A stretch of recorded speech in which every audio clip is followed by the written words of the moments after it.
Welcome everyone to IIoT World Days.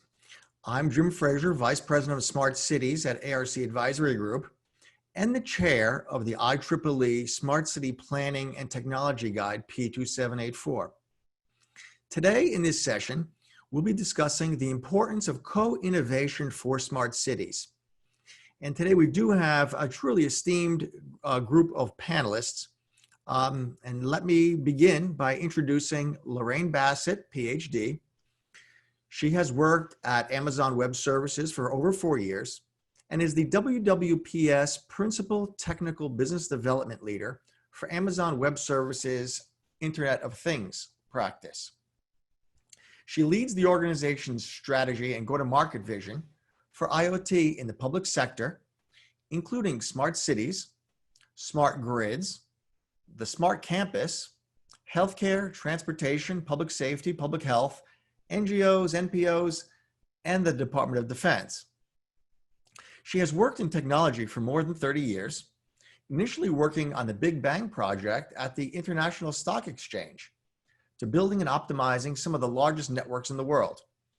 Her experience includes senior and global positions at Compaq Computers, CA, DuPont, and EMC. She has also founded and led the Confluence Group, a leadership company with the vision and intellectual property to implement organizational performance models for companies to maximize their performance.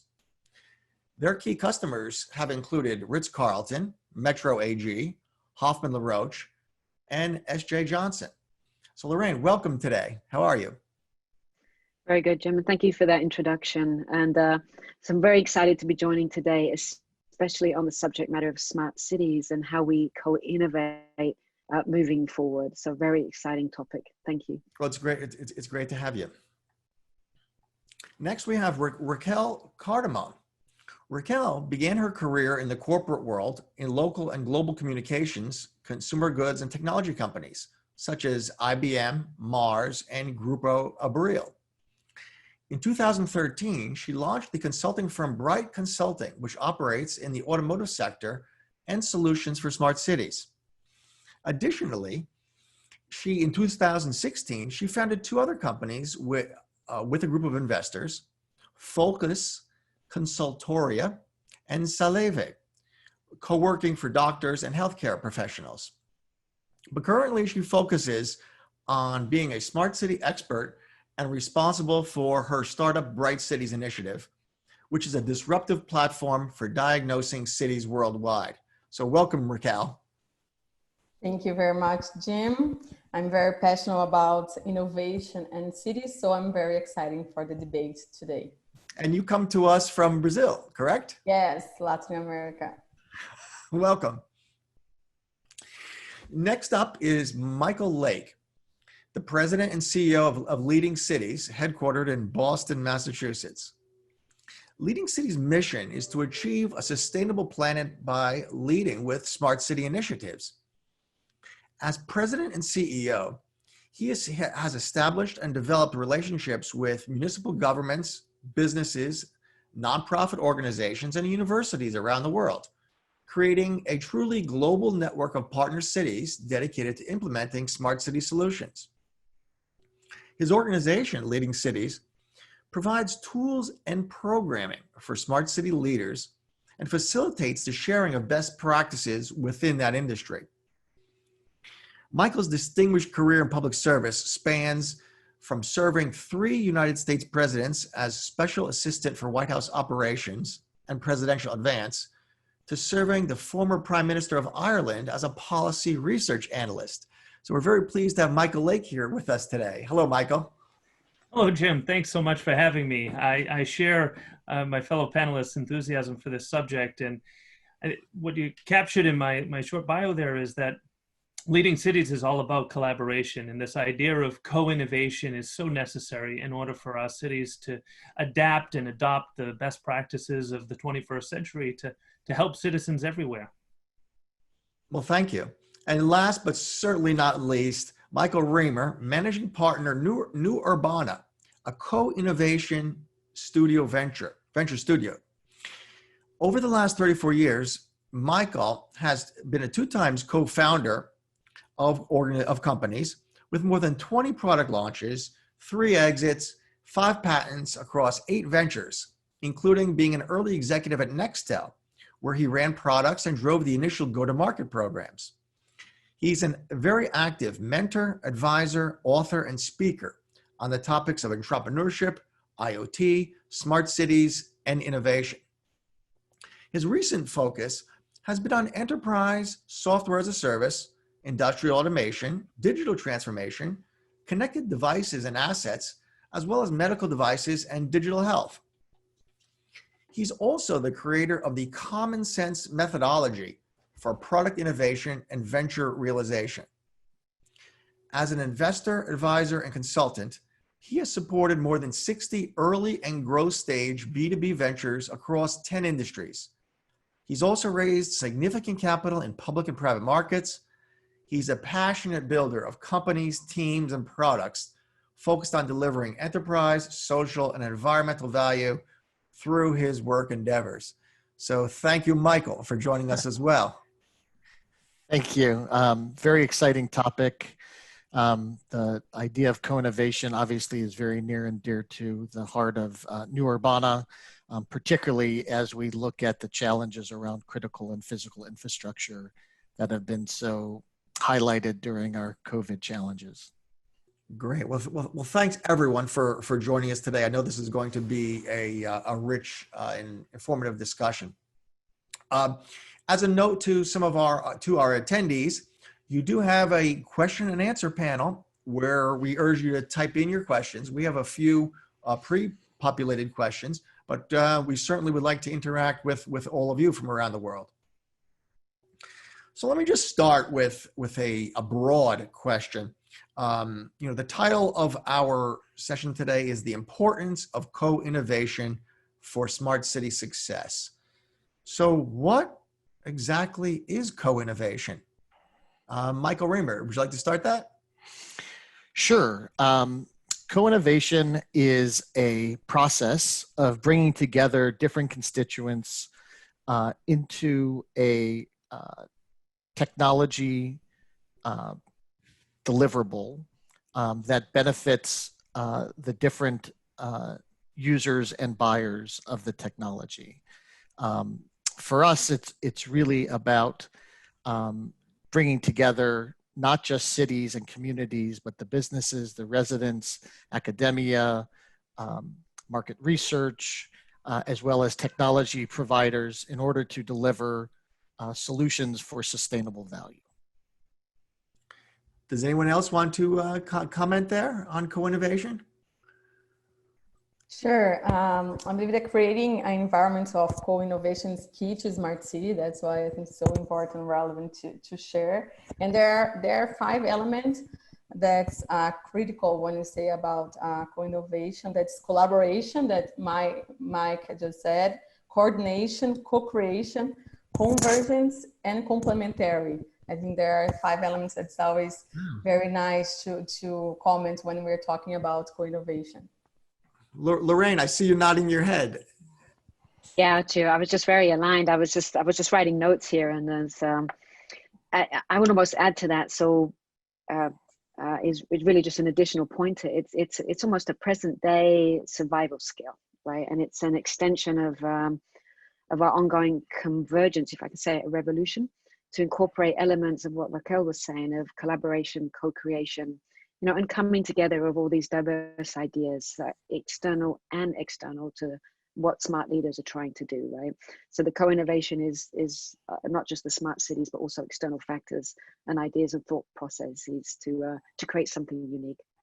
We do have a question from one of our listeners today, attendees today, and so let's just jump right to that question. And it is, how does one organize for co-innovation? That's a great question. I'm not sure if you wanted to direct that a particular way. So obviously, New Urbana is a co-innovation venture studio. So by its name, that's really what we do. And the reason we formed it was because we didn't really find mechanisms to be able to bring together all those constituents and ensure that there was alignment across all of the outcomes an agreement on what those measurable things should be.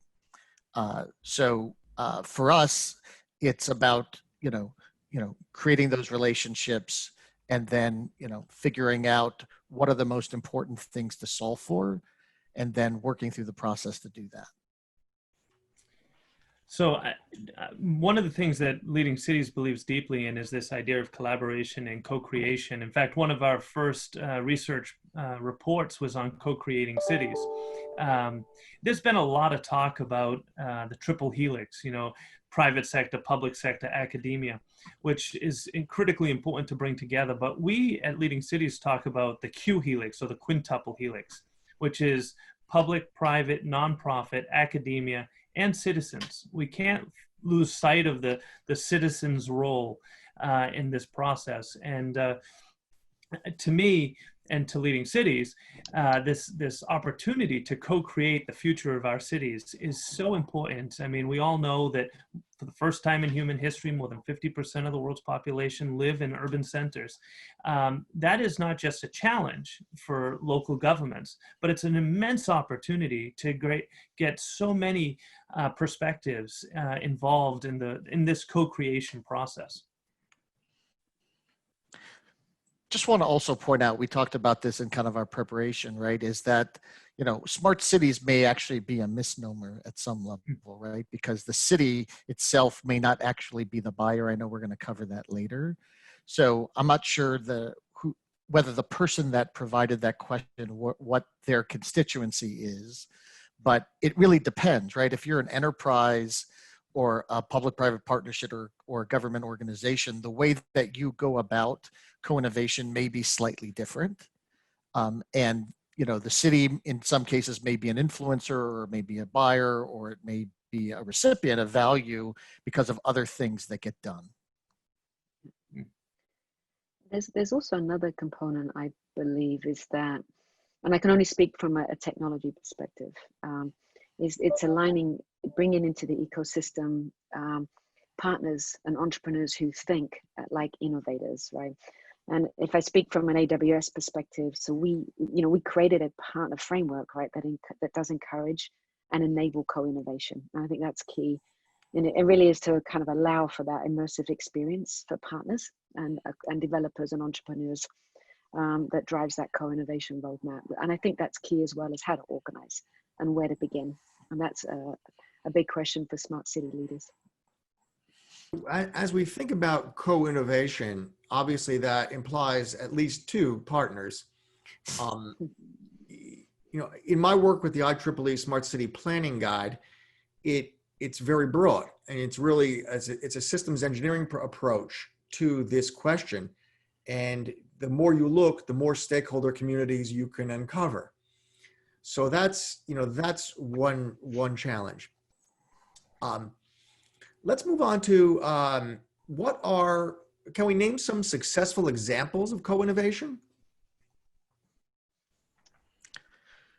Sure. I mean, because of New Urbana being who we are, right? I mean, we're already working with a lot of the constituents that were kind of talked about. And, the companies that we're working with range from, solutions that help the sight impaired better navigate and create more inclusive buildings, zero integration for exchanging medical records, synthetic voice agents, for enabling retail sales, and so on, right? And to do that really requires, lots of different technologies, lots of different people, and also the cross-pollination of adjacencies, right? So something might work in one industry, and then being able to bring it into the other is also critical. Where does the come in? I mean, in my mind, it may be the knowing and extracting the needs out of those stakeholders, rather than coming to the marketplace just with a solution. It's go ahead. Sorry, Lorraine. No, Raquel, after you. Okay.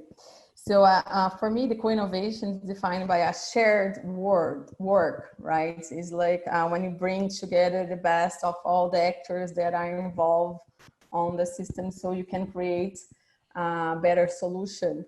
And I think it's important to say that we are talking about co-innovation to bring a result of that. That's to expect that co-innovation will explore and to develop disrupted solution. So the result that we want with the co-innovation is very important to say. What we expect on that is a better solution, it's a disrupt solution so we can challenge all the and mitigate all the challenges that we have in the urban life today. So that's why that's so important for cities. Okay, we have a few questions are starting to come in. So the first is, while co-creation is a fine aspiration, what changes do we need to business models to share the benefits and risk? And in fact, before we even answer that, I think it's important to think about the three pillars of digital transformation. That, one is technology, one is the modified business cases, and the third is, well, training the workforce to embrace both new technology and the new business cases. So Lori has asked us, what changes need to be made to the business models to share the benefits and the risk? Well, it's, if you look at Uber, right? I mean, there's a fundamental change in the business model that's required, both organizationally on how you do things, right? Not everything can be done by yourself. Second, if you've ever looked at ecosystem models themselves, there's multiple buyers, there's multiple payers, and there's multiple users, and those roles change depending on how they're interacting. So it's not a simple question, and there's not a simple answer because it depends on what it is. The challenge in some of the newer business models, particularly ecosystem-driven ones, is lack of alignment, right? And so if you're going to try to do something like that, you've got to make sure that all the constituents are aligned for a common goal. So if I can just twist this a little bit to say that although there are changes necessary to business models, I think there's even a more fundamental shift that needs to take place, and that's a shift in how we do business right from the beginning. This idea of a non-co-innovation type of business model is you create it with that theory that if you build it, they will buy it. Co-innovation is a totally different approach. It's building it with the client, so to speak. And so meeting their needs before you even have the product.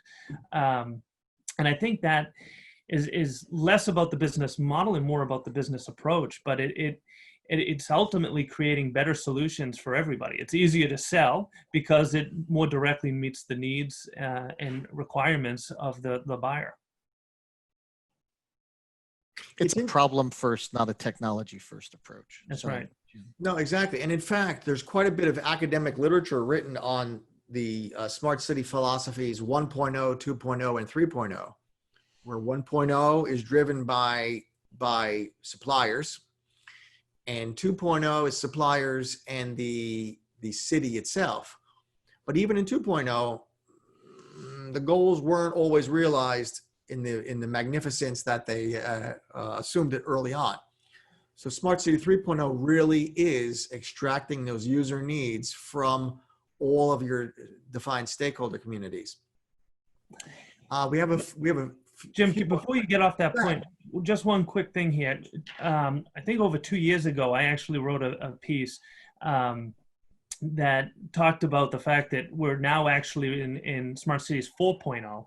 And I believe we've been there for years already. Yeah. Great. But I think one of the main differences in my vision of 4.0 is the involvement of the startup community, which is critically important. I mean, it's not a surprise to anybody, especially anybody who's worked with startups, that that's where the real innovation happens. That's where businesses or any entity is the most agile. So the ability to meet and transform and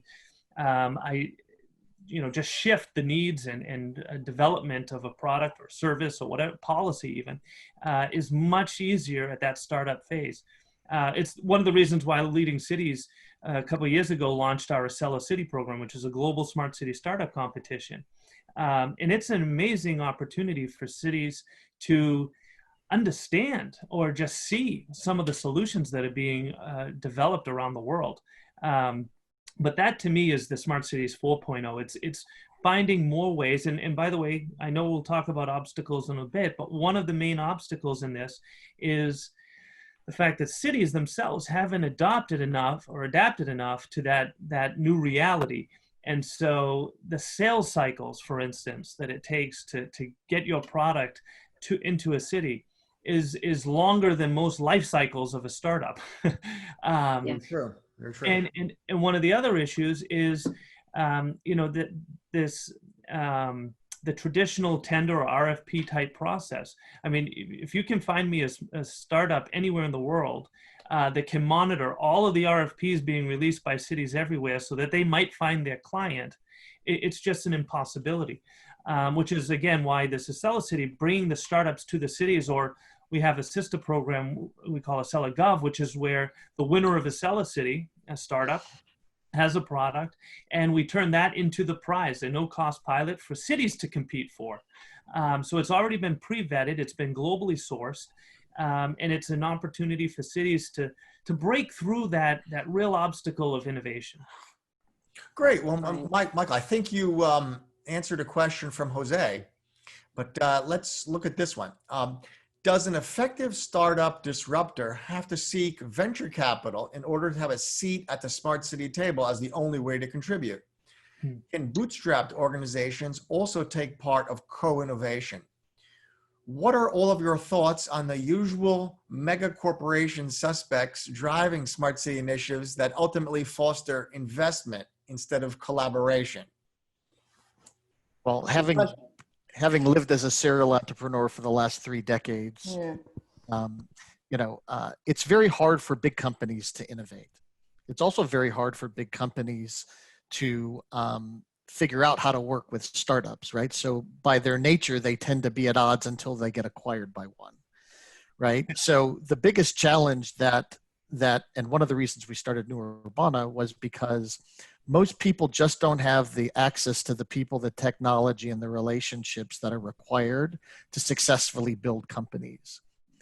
And so part of what we do is provide that because of the people and the relationships that we have. My partner ran Smart Cities for IBM for the last 15 years. So he's probably done more smart cities projects than most of the people, in the world. But it's all about having that experience and being able to lend that to the startup. Now, startups don't ever have to raise capital. There's no law that says I start company must get VC, right? There's lots of different ways of funding it, consulting, etc. My only, caveat to that is building a company, particularly a startup, is really hard, having done it multiple times and not always successfully.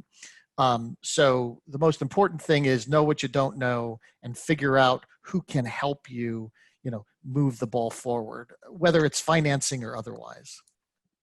Yeah, I'd like to add to that, Jim, if that's okay. And that I think that I agree that some larger companies, it can be static, right? And it's really hard to navigate where to go with larger companies.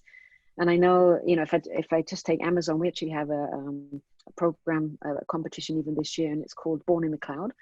And it actually allows like really small companies, startups to create use case or develop on top of our platform to create specific use cases for smart cities.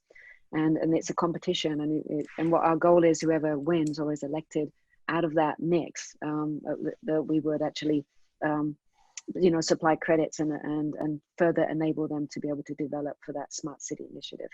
And so the goal, so there are challenges, right? But we know that, for example, from our perspective, that growth will come from smaller companies developing on top of platforms. Wow, can I just add one more point here? The question about funding or investment is the number one question we get from our AccelerCity participants. And one of my responses is that, the way I look at it, at least, if a startup is like a plane trying to take off, an investment is helpful. It builds you runway. And of course, you need a certain amount of runway before you're able to take off. But it will never give you that hockey stick return, revenue model that you're looking for. what you need is lift, right? Lift is what takes the plane off the ground. And what provides that for a startup is a client. So it's an old cliche, but the best investor you have is a client. And this co-innovation model helps you partner with that client before you're even going to market. So it's a great way to build the lift into the business model. Yes. And Bright City as a startup, we are a startup. We don't have that. We didn't go through the VC stage yet, and we are already contributing for the public management. So I think it's a great example that we have today, that we have a startup as Bright Cities, that we have Amazon and we have New Urbana, leading cities. There are different types of organizations, and they are all contributing. So what a startup can really contribute is that the mindset of innovation, and the startup already starts the company with this environment of how we can innovate, and it's all about innovation. So that's why I agree with Mike when he say that startups are essential for this ecosystem of co-innovation. Yeah, Mike, just a funny comment, right? The plane analogy I love, but if you've never flown a plane before, I think you should probably find somebody who has, right? So that's, for me, that's a big part of co-innovation, is recognizing, again, what you're passionate about, but finding people who know how to help. And that's the support that these startups need, right? The support to connect with the city. So that's why it's so important, this acceleration program. I think Mike is especially on that. How can we promote these environments that can create startups that will have success, and that will create solutions for cities, and in the end that will create services that are better for citizens, so we can have a better way, a quality of life in the end. And this works for startup and for big city, for big solutions too, right? Michael, with your permission, I'm going to steal that piece about the piloting the plane and add it to my absolutely. Absolutely. Oh, that's great. That's great. Granted. Okay, so we have another question from Ken that leads us into obstacles. So what are obstacles to co-innovations? And I could think that there's obstacles of what to do first. What about alignment of stakeholders?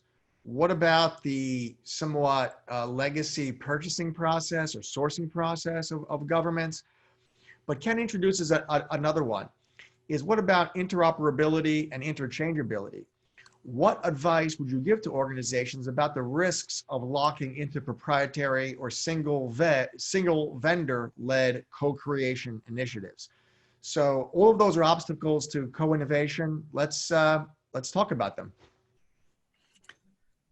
So just on the proprietary side, right? I mean, obviously, vendors these days, if they aren't providing you broad access to APIs, then that's a fundamental problem. And you can minimize your lock-in to proprietary by building some connectors without having to completely lose your own identity within those other apps. But again, going back to the plane analogy, right?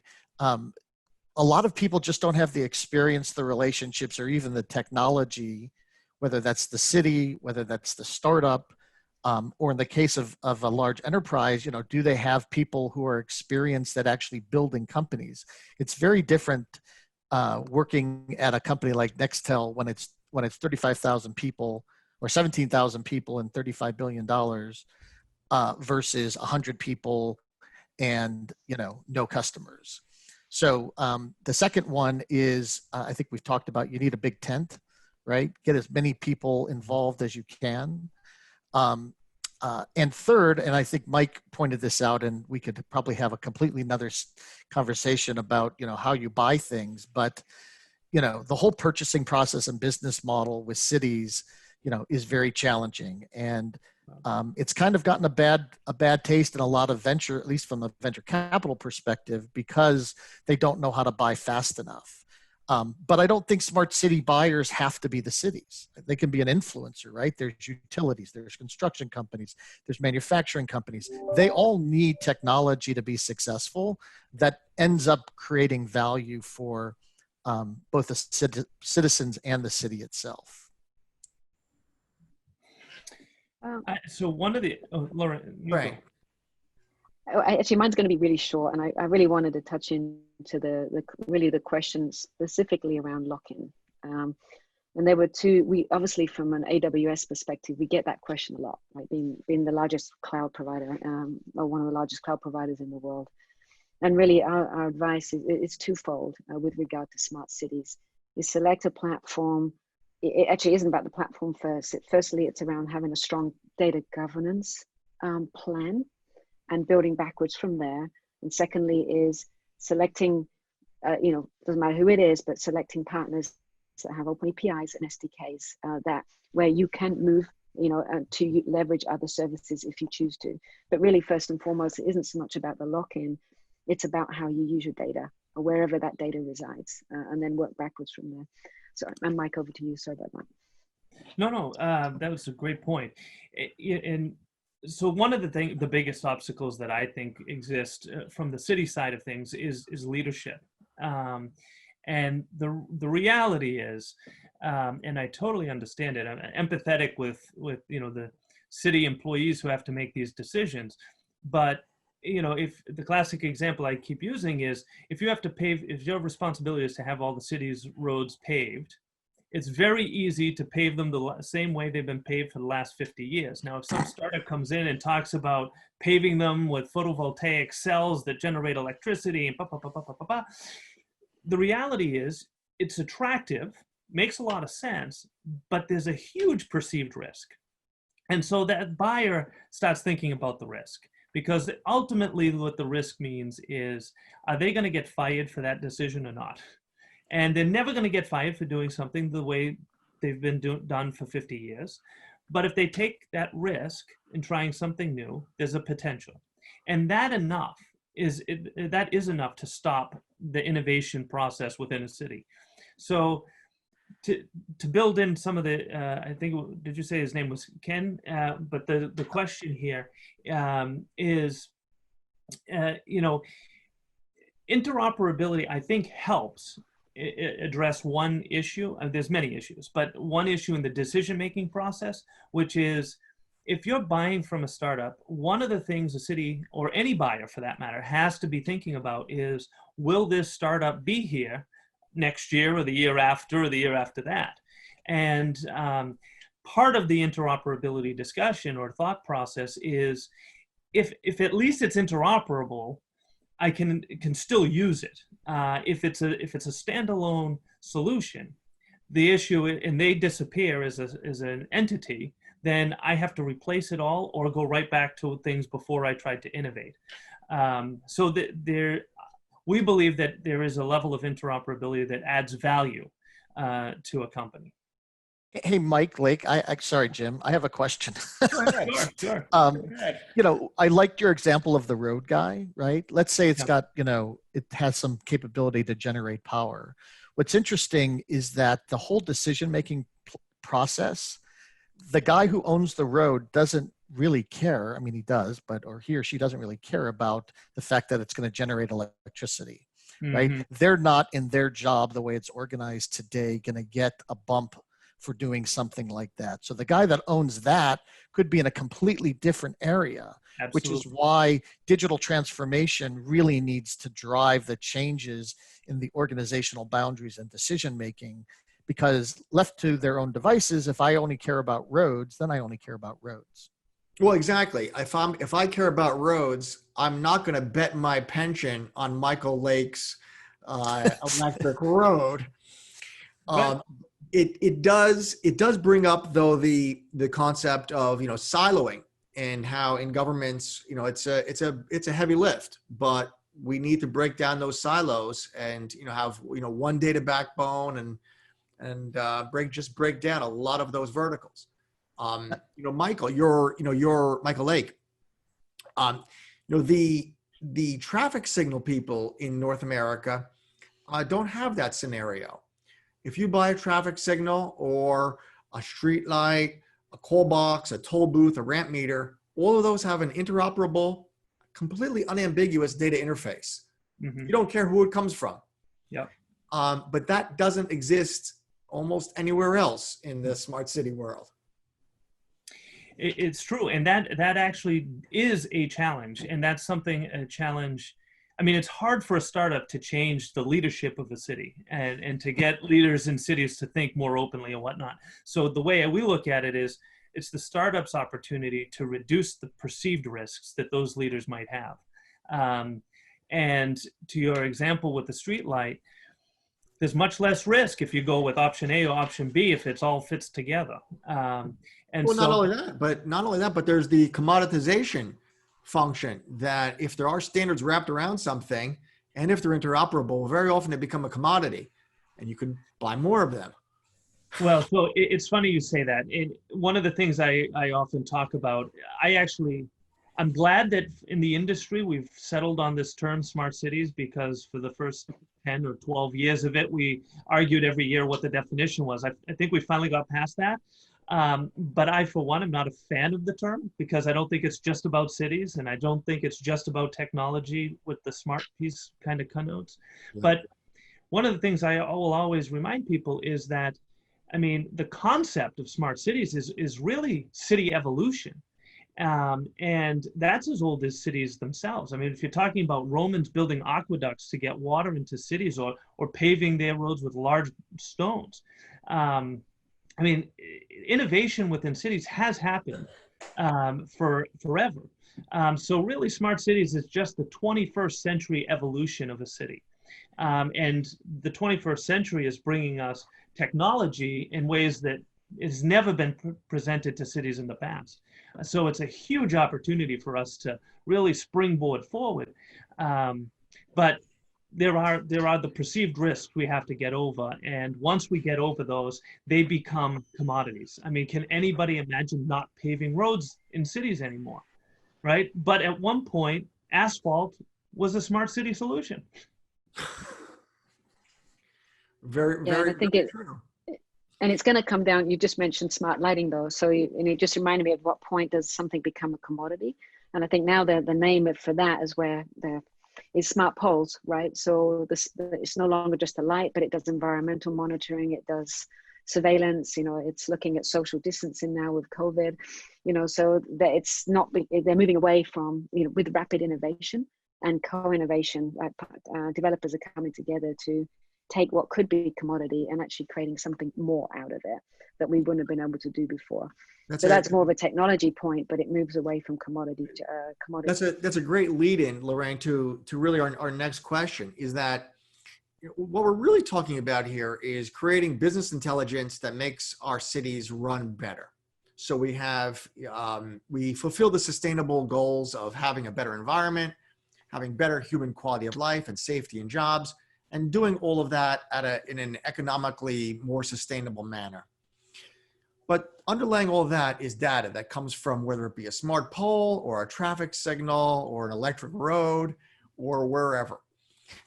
Raquel, I know you've documented data points from a variety of areas in a smart city. Can you comment about the data indicators that you track in Brazil? Yes, sure.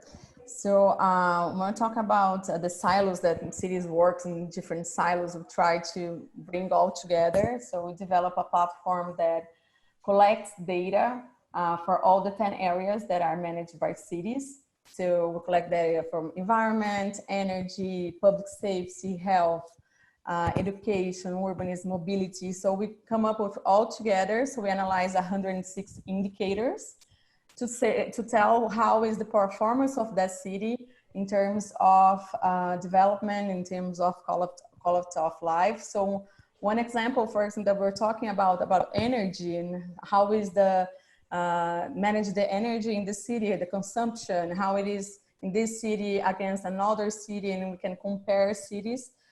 so we can identify what are the areas, the main areas that the city needs to improve. It's a global platform, so it's not only the data from Brazil, so we compare local cities all worldwide.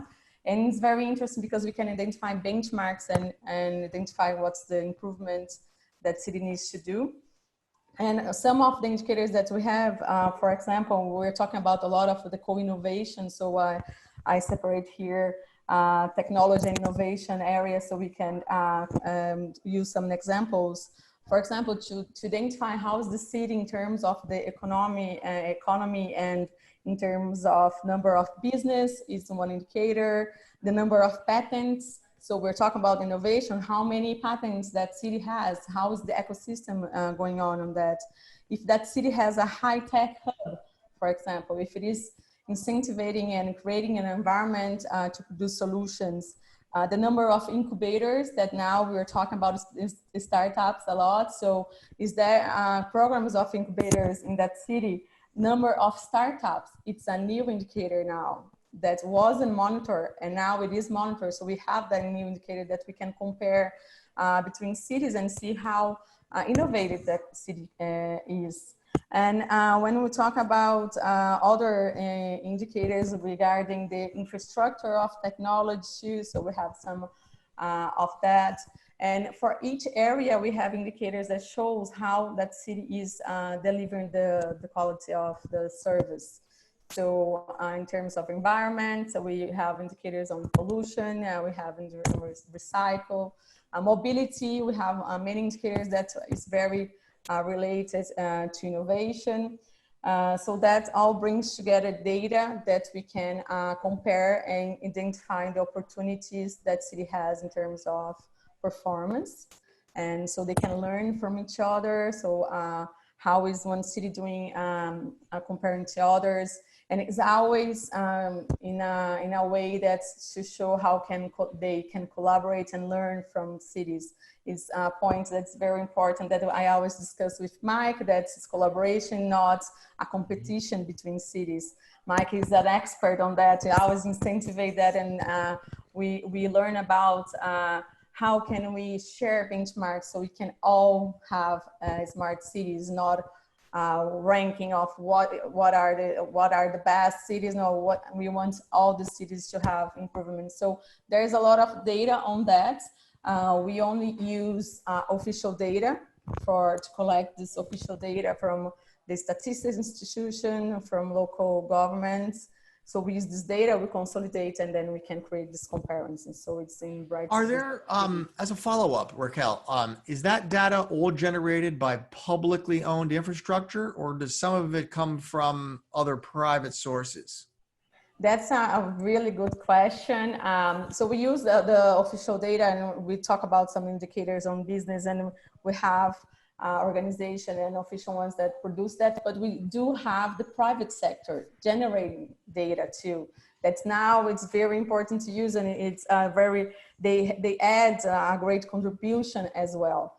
So for example, when we talk about mobility, we have all the system from the city that has generate information on mobility, but we have Waze that has hundreds of data that can add in terms of how the city can learn about the movements that are making the city by using a private app that's generate much more data on mobility than even the city can reach. So how can they work together? That's the collaboration, and we have the program, the Connected Citizens program from Waze that shares the data on mobility for free for cities, and that's a very nice example on how we can use the official data and how we can use data produced by the private sector. Superb, because that goes a long way towards breaking down some of those silos. I know that in a city in California, one of my colleagues was responsible, worked there, and they saw parking fines drop precipitously, and they had no idea why. And they looked around, and it took 2 or 3 months, and they found out that they had reduced the working hours of the street sweepers. on the street sweeper machines. And it was the street sweepers that were calling in the illegally parked cars. Yeah. So it ended up costing more money by sending the street sweepers home. So these are the kind of siloing thing that need to be collapsed. So it wouldn't take 3 months and a lot of paper and talking to figure those things out. So can I, in full disclosure, Leading Cities and Bright Cities have partnered on this and created the Leading Cities rating powered by Bright Cities. And one of the things, we analyzed 500 US cities. And it was built on as Raquel was just kind of elaborating to, is built on a rating system versus a ranking system. We all know that there are lots of ratings out there. And at Leading Cities, we had this fundamental issue with ratings that, number one, if no matter how good or bad the sample size was, and whomever the sample was, somebody still took the number one spot. So it set this false bar for others to achieve. But the biggest issue we had with it is that the zero-sum game that a ranking really is. In other words, for one city to move up, another city has to be forced down. So it creates this false sense of competition between cities, which is another silo that, Jim, to your point, it really needs to be broken down. Right. So by creating a rating modeled after the municipal bond rating system, for example, in a perfect world, every city on the planet would achieve an A+ rating.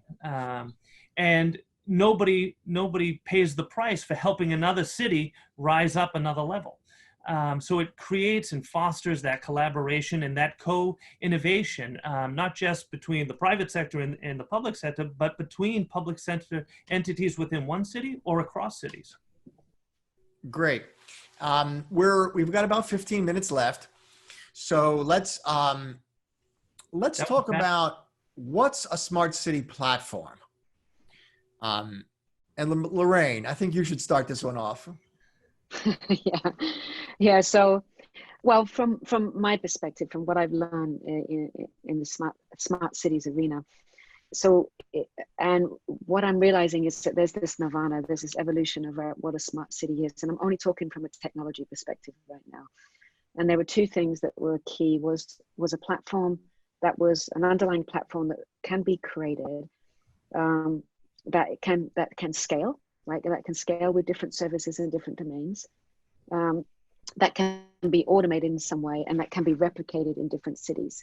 And a key component of that, there were two overarching features, which was a single pane of glass for different viewers, like the mayor or the CTO, for example, or even citizens. And the other one was a single data lake, right? And it comes back to what Raquel is saying, right? Where all the data sets, all the information would be stored that then would be analyzed and then represented through that single pane of glass.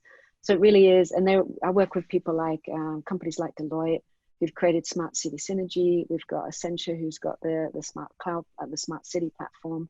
Cognizant, right, who has the Smart Building. And so it really, there are platforms out there that can be implemented quicker, right? And that we're they are looking for entrepreneurs to work with to then get very specific, right? So we have the underlying platform, but then again, these large GSIs, for example, and platform providers still need the entrepreneurs and the innovators to actually get very specific about citizens and meeting citizen requirements. So is a smart city platform just the terminal devices, the backhaul network, and the processing horsepower at the GUI? Or is there also people-based platforms? So as a product guy, my whole career, right? First of all, platform is a way overused term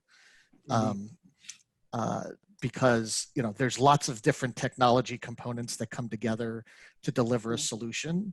I think where people fall short most of the time is that they don't have a clear outcomes focused strategy, right? If you're going to solve a problem, you have to know who the team is, what the right data is, what the outcomes are, and how you're going to get there.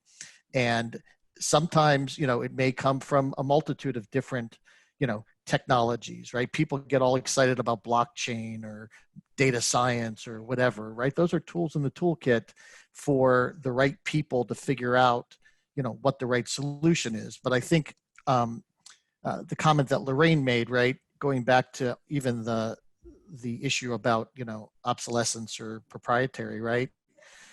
Anything you get has to be API driven. It has to be scalable. It has to be secure. It has to be manageable, right?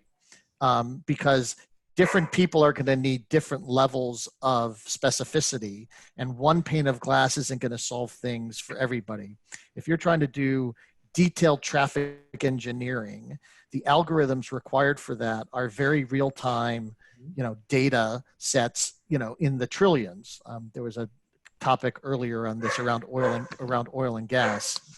And then the other, oh, sorry about that.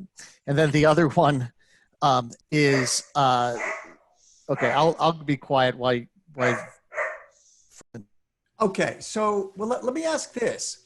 Earlier we talked about interoperability, and Bill asked a follow-up question on that, and he stated that some of the data points to analyze for improvements that Raquel in particular was listing need a common definition for better accuracy and spotting that diamond in the rough.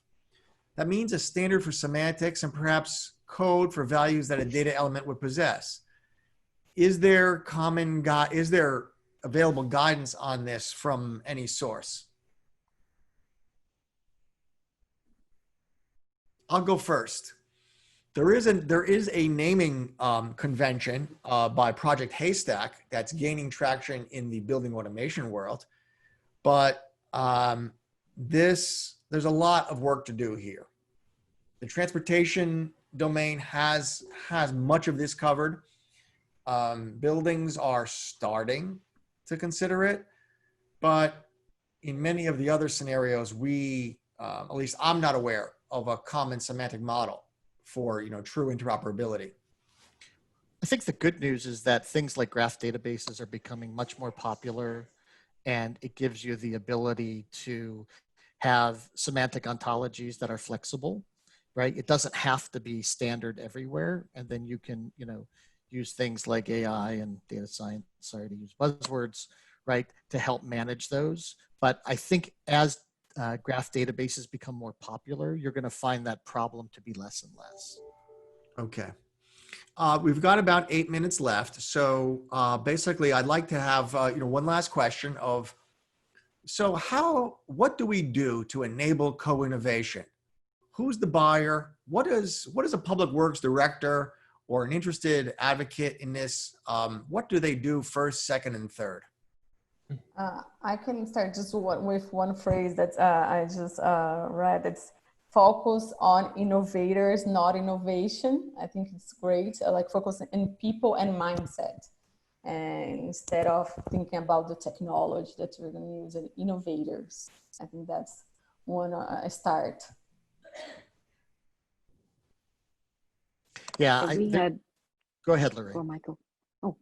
And we had one, and for us, it came down, it depended on the use case. So if it was transport or smart buildings or, a smart grid, for example. So the buyer really depended. And I had some examples here from, right from the mayor or the governor's office to the city council. For energy, it might be local energy providers. So the buyer really varied. But I do like Raquel's approach with the innovators, focus on the innovators, because otherwise it just, even if you had the buyer, right, if the buyer is not open, right, to really innovating and going big, then that's a challenge. Yeah, I don't think, I don't think there's a silver bullet solution, right? It's not one platform. It's not one approach, right? Each company or city is going to have to find a process. As long as that process understands that you have to have the right ingredients, right? People, data, technology, relationships, etc. I don't think there's one answer that's going to cover. I think Lorraine's comment about use cases is absolutely true. But it's having a process that's inclusive, that's got the right people, I think is the most critical thing. And I would say that, you know, I said it before that this really comes down to leadership, but to break it down to a simple first step, I think if city leaders would find more opportunities just to learn about the solutions that are out there and engage with the startups that are developing them and becoming part of that co-innovation process, that helps to just open the mind. And that's, as Lorraine was saying, that openness is critical. The other thing I would say is simply that I think one of the things we have seen with this COVID-19, global pandemic, is that cities have not innovated. Most cities have not innovated, and we are now paying the price for that, where citizens cannot access city services, as one example. When in a digital world, whether City Hall is manned or not shouldn't even really matter. It shouldn't be a disruption to the provision of that service. So I would say that, the whole smart city concept and the system itself and what it means, I think this pandemic, if there's one silver lining from it, or one of many silver linings, hopefully, that we've gone from smart cities to be a nice thing to have to a must-have.